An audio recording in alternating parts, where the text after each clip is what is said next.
Very good morning, students. So today we are going to start our lecture number 4 of solid state. Last time हम लोगों ने important question किए दो, that is dependent on the tetrahedral voids and octahedral voids. Students, once again I told you that a very most important question is this: position of the tetrahedral and octahedral voids 2-3 marks के अंदर ये पूछा जाता है, board में भी पूछा गया है। एंड फिर उससे पहले हम लोगों ने किया था पैकिंग एफिशिएंसी को हम लोगों ने कैलकुलेट किया था और कोऑर्डिनेशन नंबर को हमने कैलकुलेट किया था। कोऑर्डिनेशन नंबर 1 मार्क्स एमसीक्यू में बहुत पूछा जाता है, ओके। और आज का जो शेड्यूल रहेगा वो है density of the unit cell. और फिर मैंने जो आप लोगों को कहा था कि सम्स बहुत इंपॉर्टेंट हो जाते हैं, तो वो कुछ 4-5 सम हम लोग करेंगे। तो सबसे पहले हम लोग स्टार्ट करते हैं density of the unit cell से। Density of the unit cell. अब डेंसिटी के बारे में सबसे पहले तो ये बात आती है, हमारे पास फॉर्मूला क्या होता है उसका, मास बाय वॉल्यूम है। बहुत इजी क्वेश्चन है, समझोगे तो इजीली हो जाएगा। तो अगर हम लोग फॉर एग्ज़ाम्पल अगर लें कि सिंपल, अभी तक हम लोग सब कुछ सिंपल क्यूबिक सेल से हम लोग फाइंड करते आए हैं, तो यहाँ पे मैं सिंपल एक क्यूबिक सेल जो है वो ड्रॉ कर लेते हैं हम।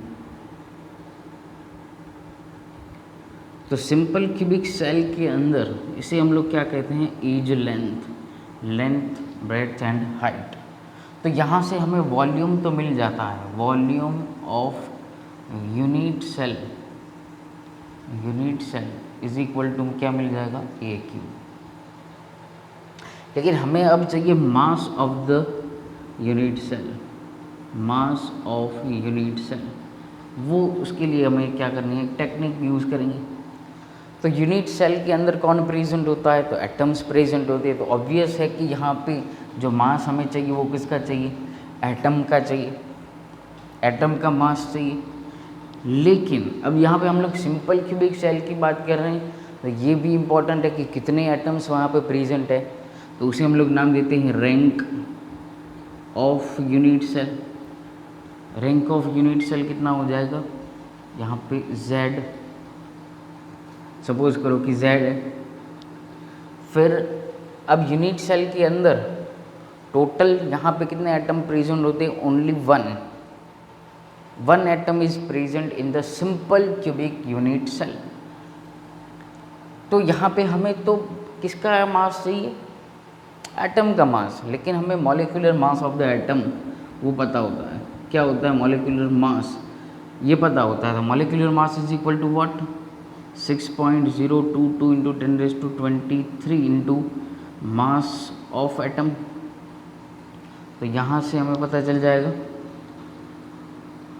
Therefore mass of atom is equal to molecular mass divided by Avogadro number.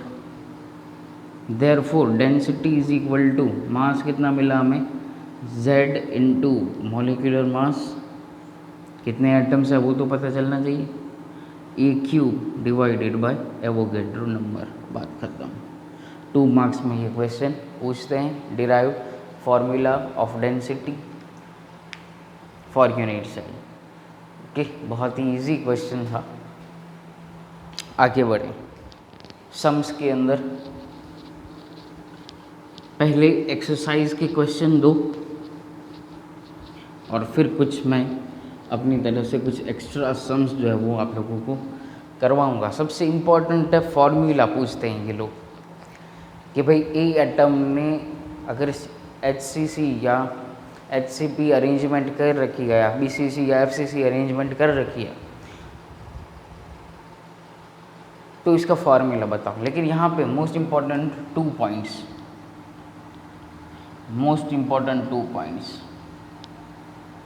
if the rank of atom Z is equal to n number of atoms are present, then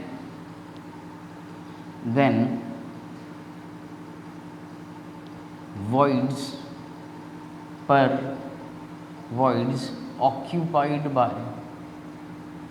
occupied by an atom। तो दो type के voids हमारे पास available हैं। एक होता है tetrahedral voids, कितने होंगे, वो 2n जितने होते हैं, और ऑक्टाहेड्रल वॉइड्स वो होते हैं कैपिटल N जितने, जितना Z उतना ही होगा। यहाँ पे एक ही एटम, या तो फिर ऐसा मान लो कि अगर एक एटम जो है, एक atom single atom is occupied 2 tetrahedral voids and only one octahedral void. मैंने आप लोगों को लास्ट टाइम ऐसा कहा था कि टेक्स्ट बुक के अंदर से आप लोग पढ़ना, तो आप लोगों ने पढ़ा होगा और उसके अंदर देखा होगा तो पता चल गया होगा। उनकी अरेंजमेंट के ऊपर से ये पता चलता है। एक एटम एक ही ऑक्टाहेड्रल वॉइड को कंसीडर करता है और एक एटम 2 टेट्राहेड्रल वॉइड को कंसीडर करता है। तो ये बात बहुत ही इम्पोर्टेंट हो जाएगी, तो याद रखनी है। ओके, हमारे पास हमारी टेक्स्ट बुक के अंदर radius ratio is not in our syllabus.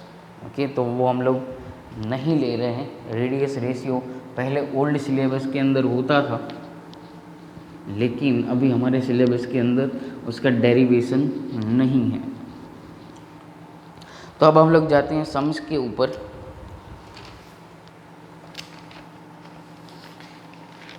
Exercise question number 16 आप लोगों को दिया गया है। एक compound is formed by 2 element M and N।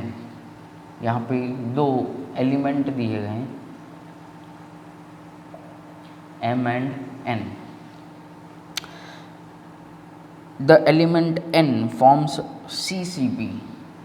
N जो है वो N फॉर्म्स CCP का मतलब क्या है, FCC स्ट्रक्चर फॉर्म कर रहा है। दोनों सेम है, CCP और FCC। M atoms occupy 1/3 of tetrahedral voids। 1/3 of tetrahedral voids। What is the formula of compound? देखो, अब सबसे पहले रैंक लिखो। रैंक ऑफ FCC वो कितने हो जाएंगे, 4 N एटम्स मैं यहाँ पे लिख सकता हूँ सीधा, क्योंकि इन्होंने कहा है कि भाई N फॉर्म्स CCP, तो टोटल 4 एटम्स होंगे N के। अब फिर इन्होंने लिखा है कि M atom is occupy 1/3 voids.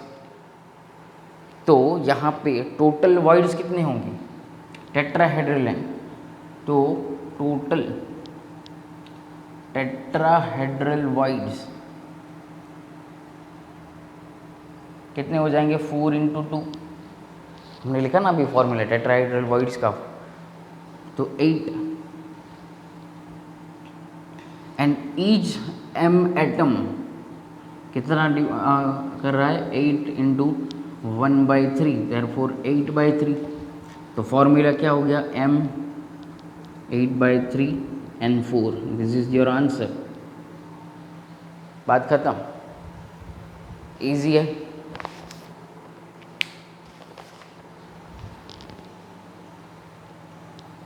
ऐसे आप लोगों को फॉर्मूलाज वाले सम्स करने ही हैं, और बोर्ड के लिए तो स्पेशल प्रिपेयर करना। आप लोगों के पास कोई भी मटेरियल हो, कोई भी रेफरेंस बुक आप लोग यूज़ कर रहे हो, दर्पण हो या मॉडर्न हो, कोई भी हो, लेकिन उसमें दिए जाते हैं बहुत सारे MCQs, तो आप लोगों को वहाँ से प्रिपेयर भी करने हैं। मैं यहाँ से टेक्निक तो सिखा दे रहा हूँ।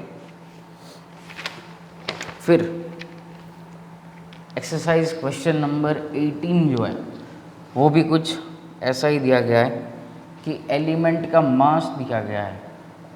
Mass of an element, molar mass 2.7 10⁻² kilogram पर मोल। फिर डेंसिटी आप लोगों को दी गई है 2.7 × 10⁻³ किलोग्राम पर मीटर क्यूब।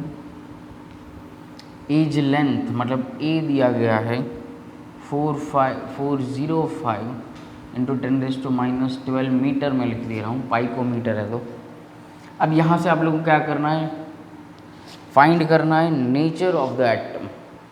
नेचर का मतलब कहाँ से पता चलेगा, z जब फाइंड करोगी तो उसके ऊपर से हम लोग निकाल सकते हैं। तो density is equal to z into molecular mass divided bye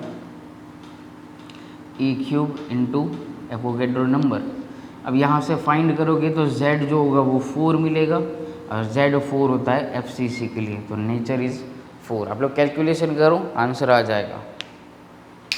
then यहाँ से z आप लोगों को मिलेगा 4। ये जब वैल्यू तीनों यहाँ पे रखोगे तो आप लोगों को आंसर जो मिल जाएगा वो 4 मिलेगा। 4 एटम्स होंगे तो वो FCC में जाता है।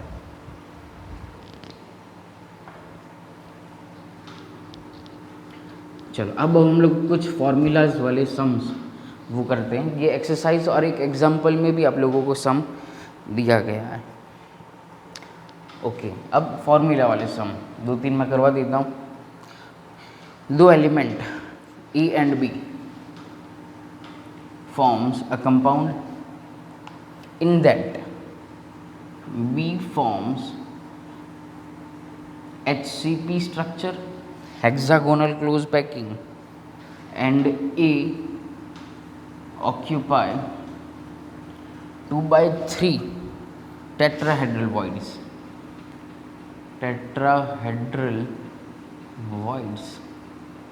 तो फॉर्मूला क्या होगा, अब देखो HCP है तो HCP के लिए रैंक कितना होगा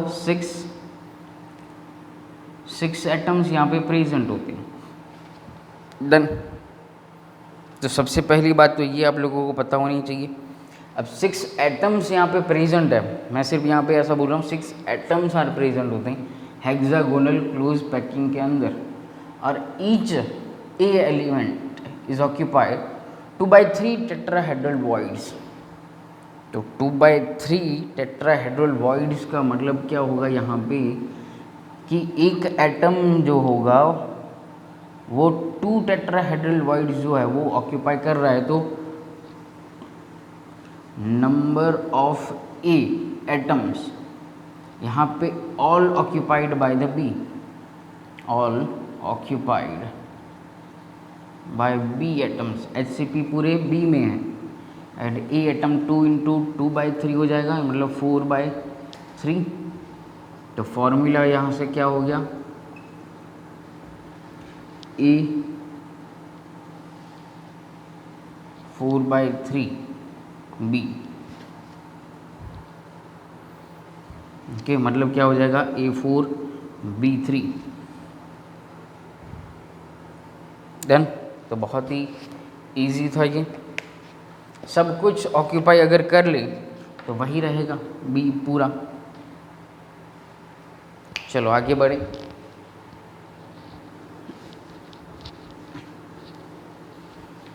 कंसेप्ट क्लियर होना चाहिए वॉइड्स का। वॉइड यहाँ पे इम्पोर्टेंट रोल जो है वो प्ले करते हैं। 3 एलिमेंट्स हमें दिए गए हैं। नेक्स्ट क्वेश्चन है हमारा 3 elements x, y and z। x जो है वो क्यूबिक सॉलिड बताया गया है यहाँ पे, क्यूबिक सॉलिड मतलब एक पूरा स्ट्रक्चर दिया गया है, क्यूबिक सॉलिड है। तो वहाँ पे तीनों को कंसीडर करना पड़ेगा, सिंपल को, FCC को और बॉडी सेंटर्ड को। यहाँ पे x एटम जो है वो ऑल कॉर्नर्स पे हैं, मतलब क्या हो गया 8 होंगे कॉर्नर एंड 1/8 पार्ट होता है, तो 1 एटम होगा x का। देन y जो है atoms at the cubic centre, मतलब ये बॉडी के अंदर होगा, बॉडी एट बॉडी, तो ये कितना हो गया 1 एटम, ये हो गया। एंड z जो है ऑक्यूपाई ऑल द फेसिस, तो ऑल द फेस पे होते हैं, तो 6 फेस, और एक 1/2 में होता है तो 3 एटम। तो फॉर्मूला क्या होगा, ए बी जेड, अरे एक्स वाई जेड 3, फॉर्मूला, बात खत्म हो गई।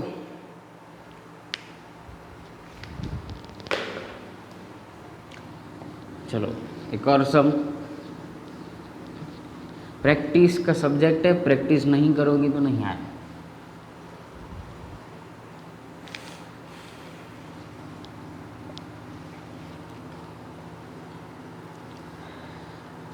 An iron oxide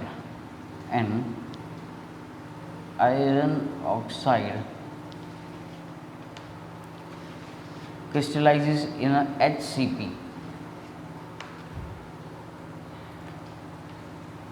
and 2/3 octahedral voids by Fe2+ ions.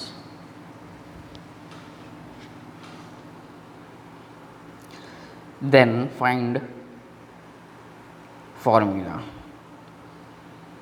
अब यहाँ पे HCP स्ट्रक्चर दिया गया है, 1 atom has only 1 octahedral void। ये बात हमें पता है कि एक एटम एक ही ऑक्टाहेड्रल वॉइड्स को यहाँ पे कंसीडर करता है। और यहाँ पे आयरन ऑक्साइड जो है, आयरन ऑक्साइड आयन, सॉरी, मतलब यहाँ पे O-2 आयन जो है वो HCP में, मतलब वो 6 एटम्स हो गए, 6 एटम्स। और Fe जो है वो 2/3 के अंदर वो वॉइड्स को ऑक्यूपाई कर रहा है, तो Fe एटम्स कितने होंगे, टोटल 6 एंड 2/3, तो 4 एटम्स हो गए। तो फॉर्मूला क्या हो जाएगा, फॉर्मूला Fe4O6 और Fe2O3 हो गया, सिंपल।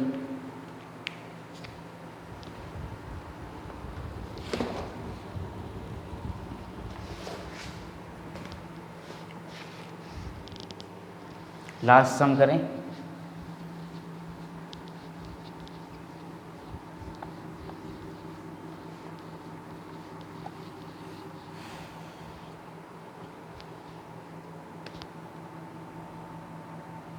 एक FCC स्ट्रक्चर है, उसके अंदर 2 एलिमेंट है। A element occupies corner position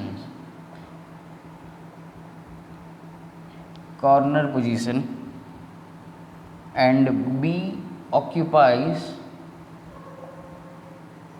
all faces। लेकिन यहाँ पे एक कंडीशन दी गई है,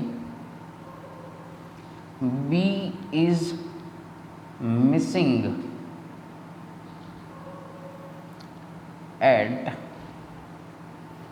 one of the faces।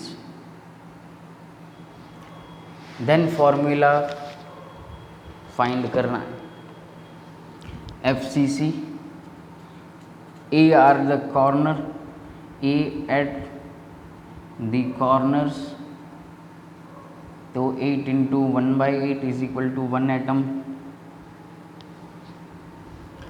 Total faces कितने होंगे, 6, 1 इज मिसिंग, बच्चे कितने, 5। तो नंबर ऑफ B एटम्स कितने हो गए, 5 into 1/2। तो फॉर्मूला क्या हो गया, AB 5/2, therefore A2B5 is the answer.